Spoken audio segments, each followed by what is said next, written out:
Subscribe now and press the bell icon. Never miss an update.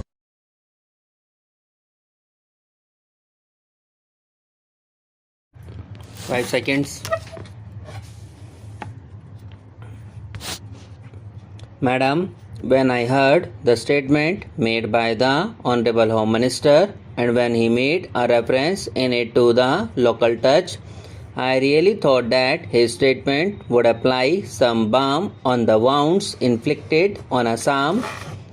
However, it is my misfortune to be reminded by his statement of a similar statement made by Mr. Maxwell about 40 years ago. In that statement, the colonial administrators has placed all the blame for whatever had happened on the leaders of the nationalist movement who were fighting for the independence of the country. At that time, the colonial administrators did not want to discuss the pros and cons. They only wanted that suppression would be let loose, and thereafter there will only be apologists who will say that suppression was the only thing that was necessary and that was required. It is unfortunate that the Honorable Minister has displayed a similar colonial insensitiveness.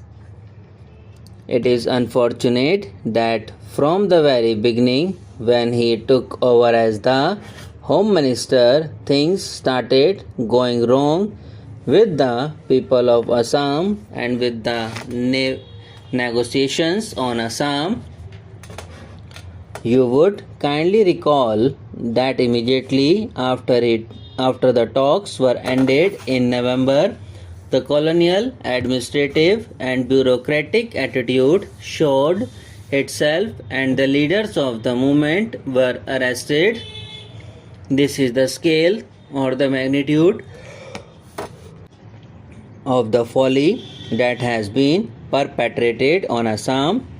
If it were possible for the government to see reasons, they could have, with great statesmanship, avoided the Holocaust. They have visited Assam. The Honorable Leader of the House has referred to the question of constitutional amendment. I would simply ask whether a constitutional amendment was not possible. After all, Madam President's rule has to come to an end on 18th March, and that is 1 month away. It was possible with the support of the various political parties which had said that they would be supporting a constitutional amendment, and it would have been possible to adopt such an amendment during this 1 month, during this 1 week.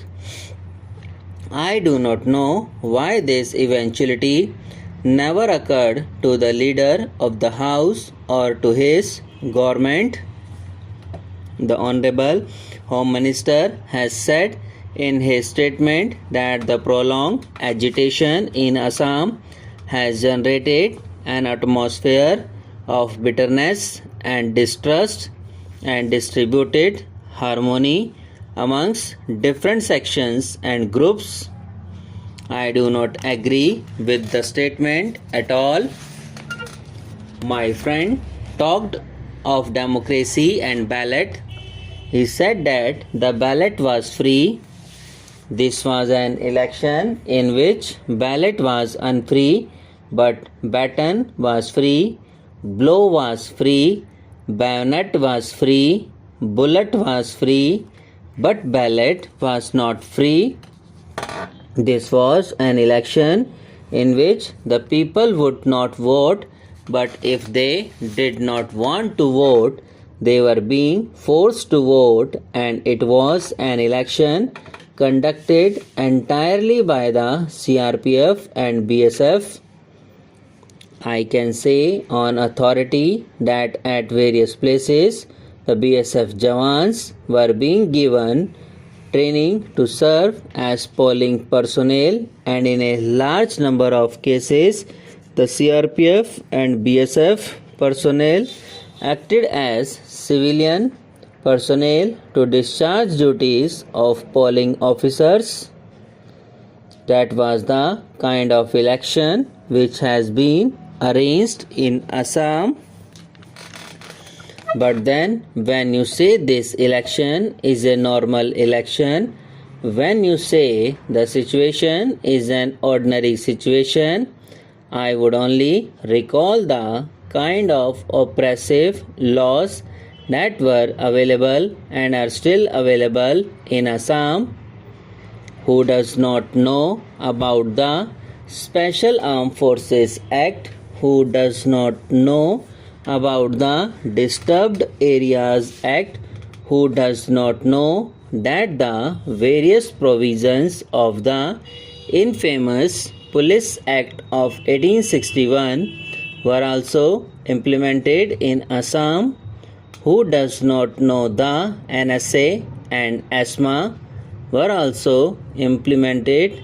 Who does not know that there was the executive magistrates orders by which anybody who was an executive magistrate would be discharging the duties of a judicial magistrate, so that the independence of the judiciary was given to go by, and does not know that any person could be given the responsibility of acting as a police officer or a police personnel, and if he or she says no, I won't do it, he or she would be fined or sentenced otherwise.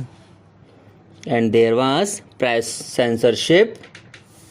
On the one hand, you have all these oppressive laws, and on the other, you also promulgated Section 144 all over Assam, and no meeting can be held without the permission of the authorities, and the authorities would not permit it. This was the situation, and it is said that there was a free election whenever an ordinance was issued, whether it was the ordinance relating to the position of the executive magistrate or an ordinance relating to police forces. The plea was that the situation was extraordinary. In each Gazette notification, it was said that the situation was extraordinary, and that is why we are doing this. We are taking over these powers. Madam, when I heard the statement made by the Honorable Home Minister, and when he made a reference in it to the local touch, I really thought that this statement would apply some balm on wounds inflicted on Assam.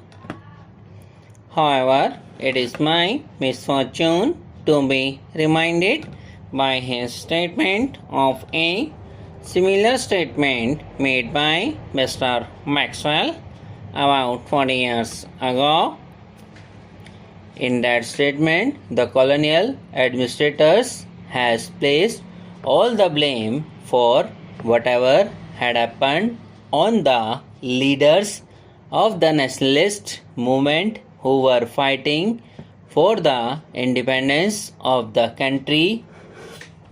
At that time, the colonial administrators did not want to discuss the pros and cons. They only wanted that suppression should be let loose, and thereafter there will only be apologists who will say that suppression was the only thing that was necessary and that was required. It is unfortunate that the Honorable Minister has displayed a similar colonial insensitiveness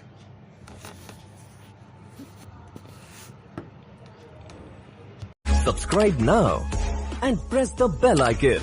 Never miss an update.